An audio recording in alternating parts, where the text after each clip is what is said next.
Good morning, good afternoon, I'm sorry. The day flew by. Good afternoon. I'm Marnie Jackson-Jones. Thank you for being here. Thank you. I'd like to begin by welcoming Megan on stage. She's going to share a poem with us, and then I have some thank yous that I'd like to share. Welcome, Megan.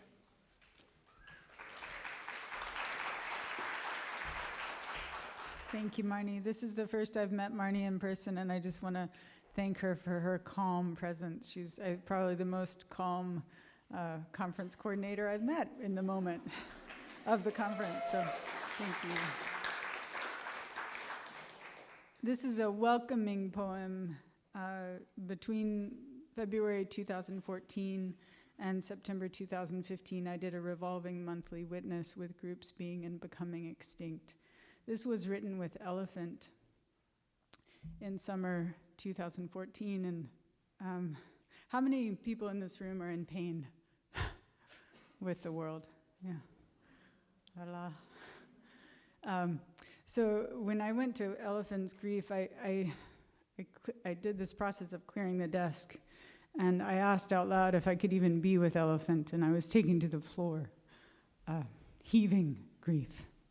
It's a silent grief with Elephant. But there's also a welcoming. I feel deeply that everyone of this planet is rooting, cheering human beings on right now to love ourselves, and that's the invitation of this poem.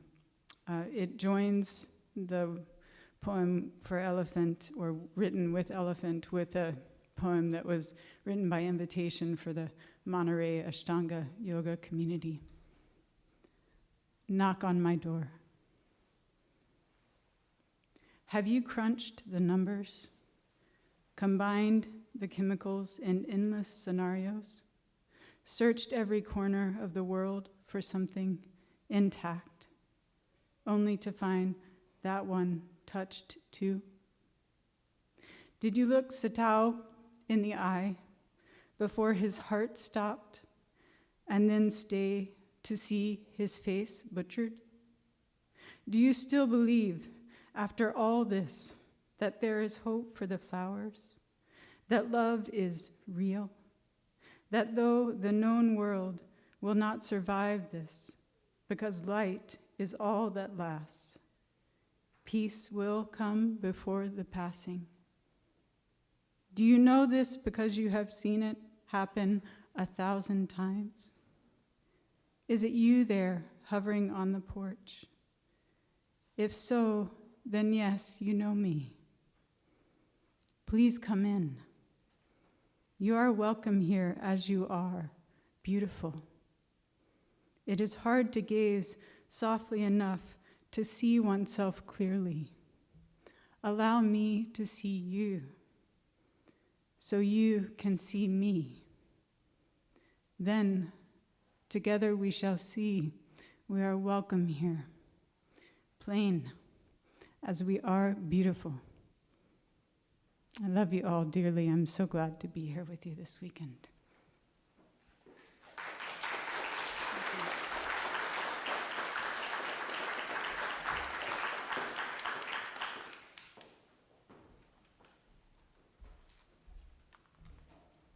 Thank you, Megan.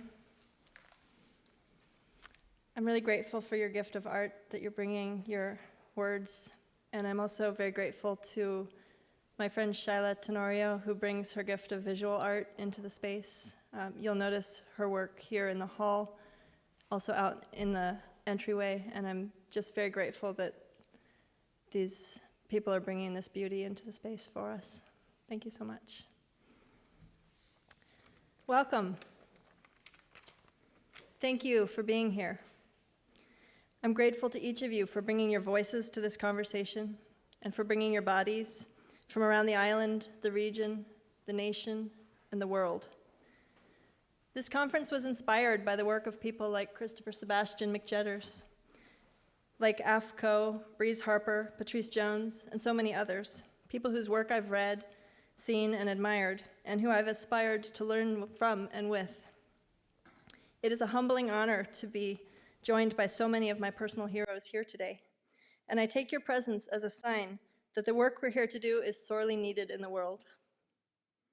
My name is Marnie Jackson-Jones, and although coordinating this conference has been a volunteer effort, I am employed full-time here at the Whidbey Institute. Its staff and board are my friends and colleagues. Its trails and halls are a home for my work in the world. I'm fortunate to be able to bring my passion for social and environmental justice and the rights of humans and other animals into my working environment. It is my sincere hope that by serving as a home for the Intersectional Justice Conference, this organization can not only welcome and support each of you in having the experience you came for, but can also grow and learn from the work we are going to do together here over the next 2 days. This organization is evolving to meet the needs of everyone we serve, and we need each and every one of you to help it serve you better. This event would not have been possible without the skillful and inspired leadership of my fellow coordinators, Leanne Till, Aubrey Keegan, Francis Janes, Steve Rothbeck, Lindsay Sophis, and Christopher-Sebastian McJetters. They have been beside me every step of the way, from dreaming up our conference themes and purpose to printing and stuffing name tags in the office this morning. I have so much gratitude for our conference sponsors. We've received generous contributions from Earthling Liberation Collective, Oriental Healing Arts, the Star Store, Northwest Animal Rights Network, Someday Farm, and Vegan Printer, as well as substantial support from Vegan Outreach to make this conference possible. A well-fed world has been our greatest supporter, both financially and strategically, and has helped us create the rich program we're about to enjoy. They've also supported a number of scholarships and are funding our conference videography. I want to thank our volunteers, led by Coordinator Grace Ford, for stepping up to the hundreds of behind-the-scenes tasks that make this thing work. And finally, I want to thank Charles and Vanessa of Photon Factory for videoing all of our main stage presentations so that what we're learning here together this weekend can have an impact beyond the four walls of Thomas Berry Hall. Photon Factory donates half their work to community advocacy and activism projects. Their out-of-pocket costs for being here this weekend were about 3 times what they expected, and as a result, they're taking home very little pay.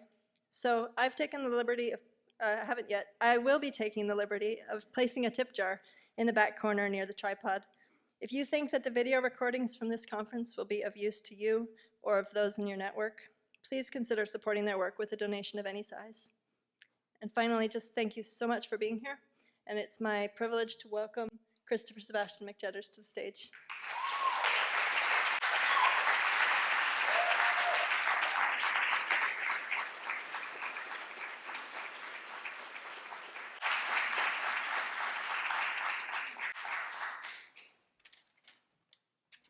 Okay, I'm gonna move this up a little bit because I'm taller. All right. So Marnie asked me if I would prepare some opening remarks, but she asked me to do that a week ago, and I did it yesterday on the plane. And I don't exactly remember what I wrote because I've been traveling for 16 hours, so we'll find out together. I wanted to kind of set our expectations up for the conference this weekend and kind of put us in a place where we can all be learning together. So I wrote up a Bill of Rights for everyone this weekend because I think that it's important that we know what our rights are as participants in this conference and beyond. And I have, looks like I have 15 of them here, but I'm gonna run through them real quickly, so you guys won't be here all day. But, because I'm a founding father, right? Number 1, you have the right to say fuck respectability. We did not come here for being oh, did I get some snaps out of that? Did anybody expect me to say that word? Because really, I don't dress in business casual clothes. I don't feel the need to package my message or package myself in a way that's gonna be palatable to people that are given to being oppressive. I don't need to take on the template of someone else's narrative in order to in order to have value. And nobody else does here either. So you have the right to say fuck respectability. We've already taken your kids and hidden them somewhere on the premises. Everything that happens here is going to be between adults. So, you know, we we're here for healing.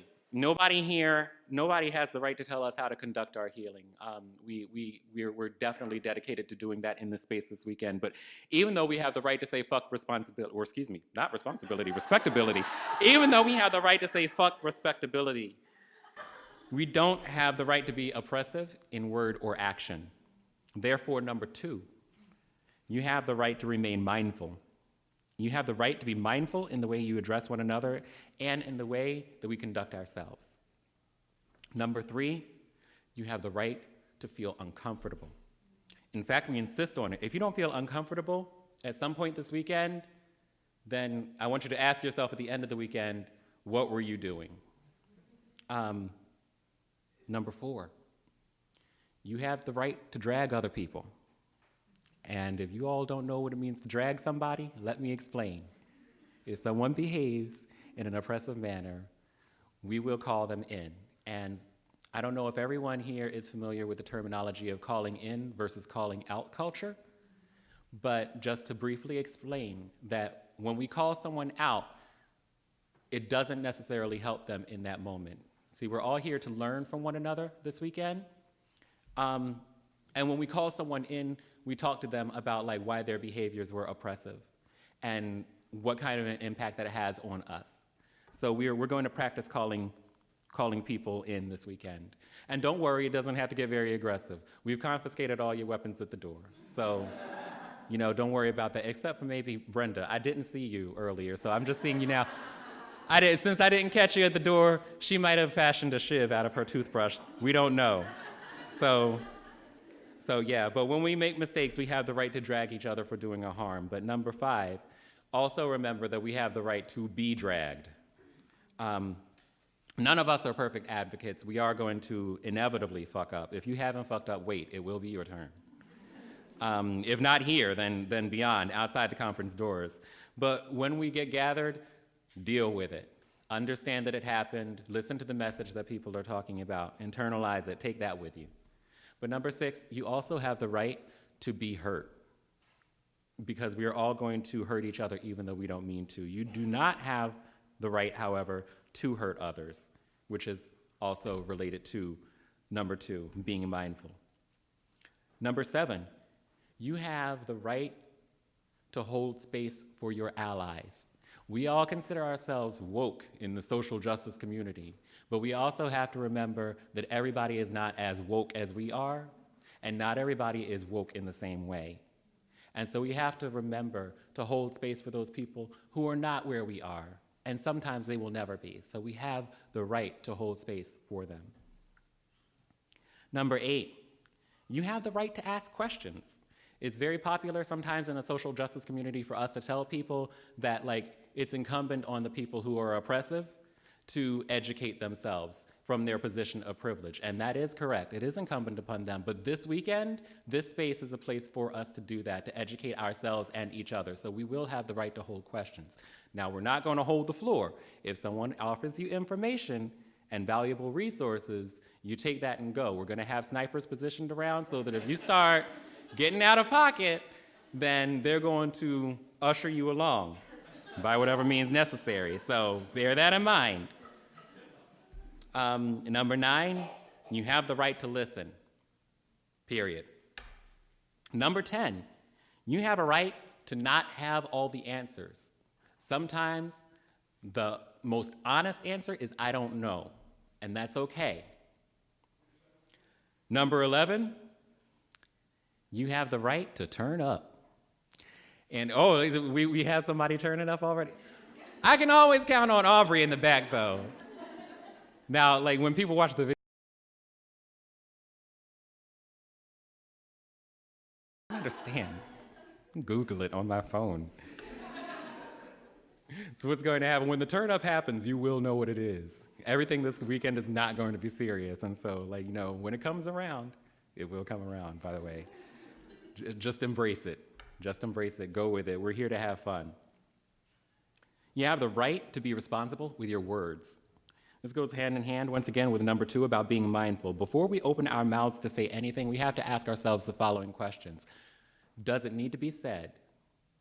Does it need to be said now? Does it need to be said by me And can it be said with love? If the answer to those questions are not all yes, reconsider saying it. That's not from me, by the way. I don't know who first said that. So like, I definitely want to make sure that like we really take that message to heart. Number 13, you have the right to feel safe.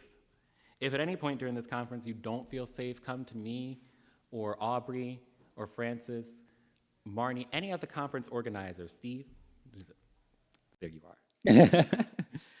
Let us know.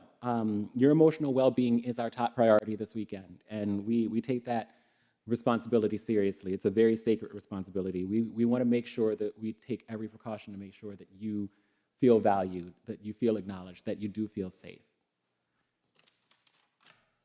Number 14, you have the right to make friends. Look to your left, look to your right. If you don't know somebody, you know them now. Make sure you get to know them. We all need a family. We all need a support network. We need those people to answer our emails, to answer our phone calls when we say, girl, racial battle fatigue.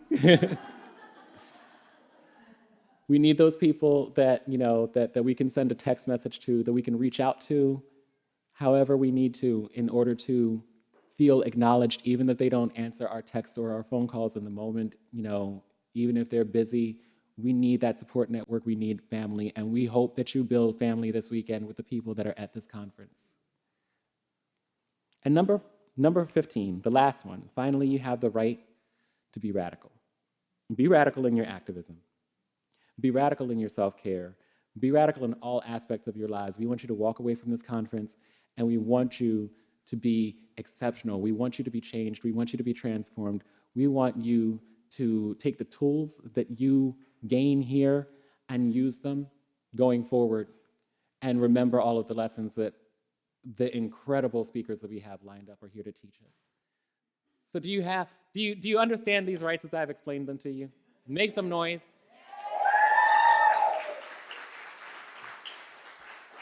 We have, I'm so super stoked about this. I've been going on and on about it all morning. I've been crying.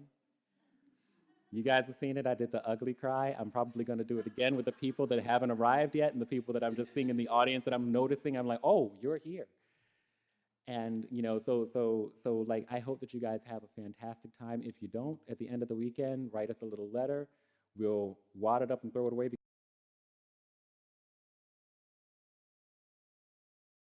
We're never here. So that's going to be a thing. Thank you, guys. Thank you, guys. I'm really excited. Marty? As a means for saving animals. And realistically speaking, at best, veganism does not save animals. It prevents new animals from being added to this exploitative, incredibly cruel system for our benefit. So yeah, what we want to really focus on, or one of our main focuses as animal rights activists and vegans, but as activists, what we want to focus on is rescuing the individual lives that are caught up in this system. And this is where sanctuary work comes in, because it's so pivotal. We actually have real, tangible victims of this exploitation that are living with the legacy of this physical abuse and this emotional trauma. And you see that on their faces when you're when you're actually walking around and you're interacting with them. And and it's really difficult because you're confronted with your own privilege, as a person who once participated in this system, and who still benefits from from the advantages that it affords you, and and you're confronting these lives with whom you can't communicate verbally, in a very meaningful way. And so but the work that they do at Vine, the work that people who run sanctuaries do is extraordinary. Patrice has written loads of books. I've had the privilege of speaking alongside Patrice at, on a couple of occasions. And one of those was recorded, and I'm pretty sure that I had the goofy face on because I was just with my mouth open the entire time. So this is going to be a tremendous experience. I hope that you all learned something here. So getting started, oh, Patrice, go, come on up here.